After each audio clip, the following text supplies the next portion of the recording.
একবার সাহাবায়ে কেরামকে নিয়ে আল্লাহর হাবিব সাল্লাল্লাহু আলাইহি ওয়াসাল্লাম মসজিদে বসে আছেন, আলাপ আলোচনা করতেছেন। এইরকম সময় একটা বেদুইন হঠাৎ করে মসজিদে ঢুকে আইসা দাঁড়ায়া প্যান্ট খুলে প্রস্রাব করা শুরু করছে।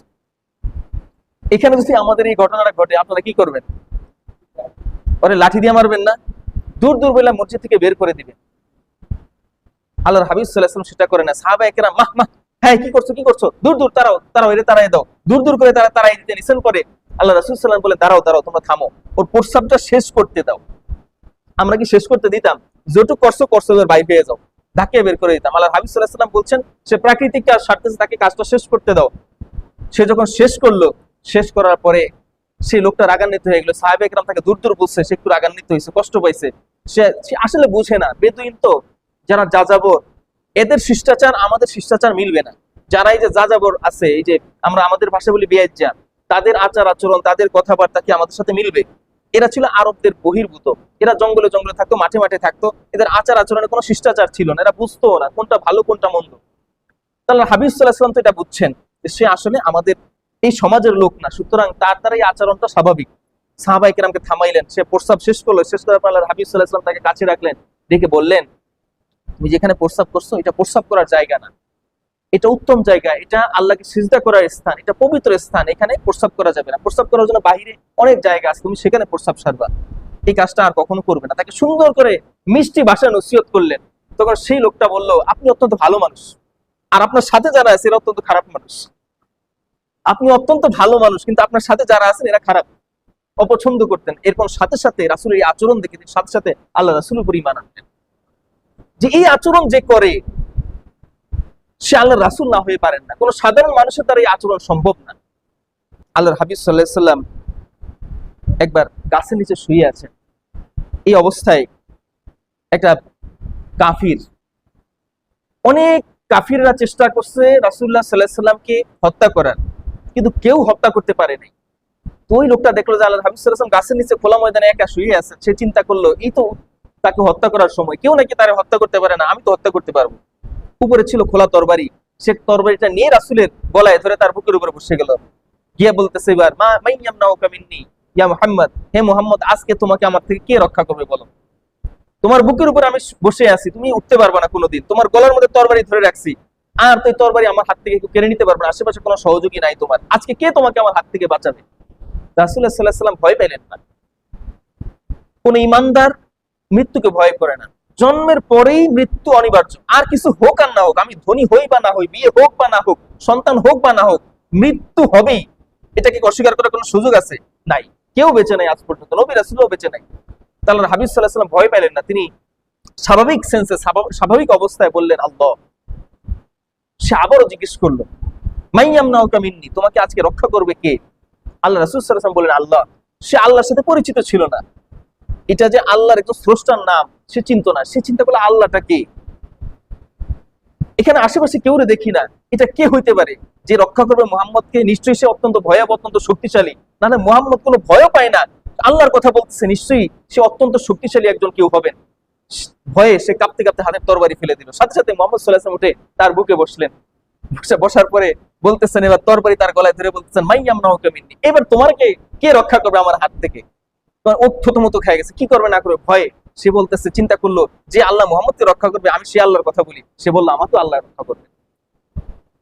সাথে সাথে মুহাম্মদ সাল্লাল্লাহু আলাইহি ওয়াসাল্লাম তাকে ছেড়ে দিলেন, ক্ষমা করে দিলেন। তার যে আচার আচরণ ছিল, এই আচার আচরণের কারণে আমরা হইলে তো ওই তরবারি দিয়ে তারে হয়তো জবাই করতাম না, হত্যা করতাম না, কিন্তু পারলে দুই চারটা আঘাত দিয়ে তার হাত পা কেটে ফেলতাম। আল্লাহ রাসূল সাল্লাল্লাহু আলাইহি ওয়াসাল্লাম ওই কাফিরকে ক্ষমা করে দিলেন। এই ক্ষমার মাধ্যমেই অধিকাংশ সাহাবায়ে কেরাম কাফির থেকে ঈমান আনছেন। একবার এক সাহাবী আল্লাহর রাসূলের উপর ঈমান আনছেন, একজন মুসলমান আর একজন ইহুদির মধ্যে একটা বিষয় নিয়ে ঝগড়া হয়েছে। ঝগড়া হওয়ার পরে তারা গেছেন আল্লাহর হাবিব সাল্লাল্লাহু আলাইহি সাল্লামের কাছে। যাওয়ার পরে আল্লাহর হাবিব সাল্লাল্লাহু আলাইহি সাল্লাম দেখলেন যে এখানে এই রায়টা যাবে ইহুদির পক্ষে, এবং ইহুদি এই ব্যাপারে সঠিক, তিনি ইহুদির পক্ষে রায় দিলেন। কিন্তু ওই মুসলমান এই রায়টা মানল না। সে এটা নিয়ে ওমরের কাছে গেছে। যাওয়ার পরে ওমর রাদিয়াল্লাহু তাআলা আনহু কে তারা এই ঘটনাটা শুনাইলো যে আমরা এরকম এরকম ঘটনা ঘটছে আমাদের মাঝে। আর ওই মুসলমানটা ওমরের কাছে গেছে যে মুহাম্মদ সাল্লাল্লাহু আলাইহি সাল্লাম নরম মনের মানুষ, তিনি অধিক ন্যায় বিচারক, তিনি ন্যায় বিচার করছেন, কিন্তু আমি যদি ওমরের কাছে যাই, ওমর ইহুদিদেরকে দুই চোখেও দেখতে পারে না, তিনি অবশ্যই আমার পক্ষে রায় দিবেন। এই চিন্তা নিয়ে সে ওমরের কাছে গেছে। যাওয়ার পরে ওমর রাদিয়াল্লাহু তাআলা তার ঘটনা শুনলেন। শোনার পরে ওমর জিজ্ঞেস করলেন, তোমরা কি রাসূলের কাছে যাও না? রাসূল তো জীবিত আছেন, তোমরা তো আগে রাসূলের কাছে যাবা, রাসূলের অনুপস্থিতিতে তোমরা আমার কাছে আসবা। তখন তারা বলল যে হ্যাঁ, আমরা আল্লাহ রাসূলের কাছে গেছিলাম, কিন্তু তিনি এরকম রায় দিচ্ছেন।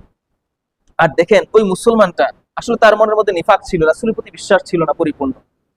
ইহুদিটা চাইছিল মুহাম্মদ সাল্লাল্লাহু আলাইহি ওয়াসাল্লামের কাছে বিচারের জন্য যাইতে, আর ওই মুসলমানটা চাইছিল, একটা মুনাফিক ছিল ইহুদি, তার কাছে যাইতে। কিন্তু ইহুদিটার বিশ্বাস ছিল যে মুহাম্মদ সঠিক বিচার করবেন, সুতরাং আমরা মুহাম্মদের কাছে যাই।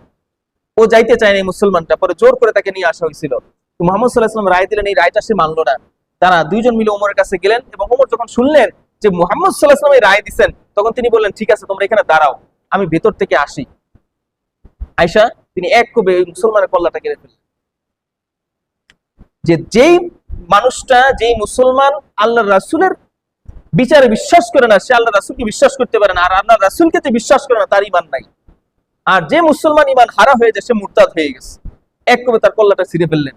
এবং এই ঘটনা রাসূলের কাছে যাওয়ার পরে তিনি এই বিষয়ে কোনো সিদ্ধান্ত নিলেন না যে ওমর যেটা করছেন সেটা ঠিকই করছেন। এই ঘটনা এই জন্য বললাম যে আল্লাহ রাসূল কাফিরদের মধ্যেও, মুশরিকদের মধ্যেও ন্যায় বিচার করতেন। যে ওই মুসলমান বলে ওর পক্ষে রায় দেবো, এরকমটা না।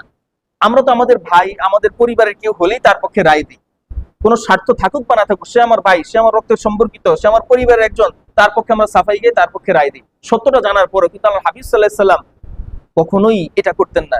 সে যদি মুশরিক হইতো, ন্যায় বিচার করতেন, সবার মধ্যে ন্যায় বিচার করতেন। আর ইহুদিদের প্রতি, কাফিরদের প্রতি, মুশরিকদের প্রতি, যদিও তারা মালউন, আল্লাহর পক্ষ থেকে তারা লানত প্রাপ্ত, তারপরেও একজন মানুষ হিসাবে তাদের প্রতি সদাচরণ করতেন। আল্লাহ হাবিব সাল্লাল্লাহু আলাইহি সাল্লাম বলেছেন, ইরহাম মান ফিল আরদি ইয়ারহামুকুম মান ফিস সামাই, তোমরা আসমানের নিচে যারা আছে, এই দুনিয়ার জমিনে যারা আছে, তাদের প্রতি দয়া করো, আসমানের উপরে যিনি আছেন তিনিও তোমাদের প্রতি দয়া করবেন।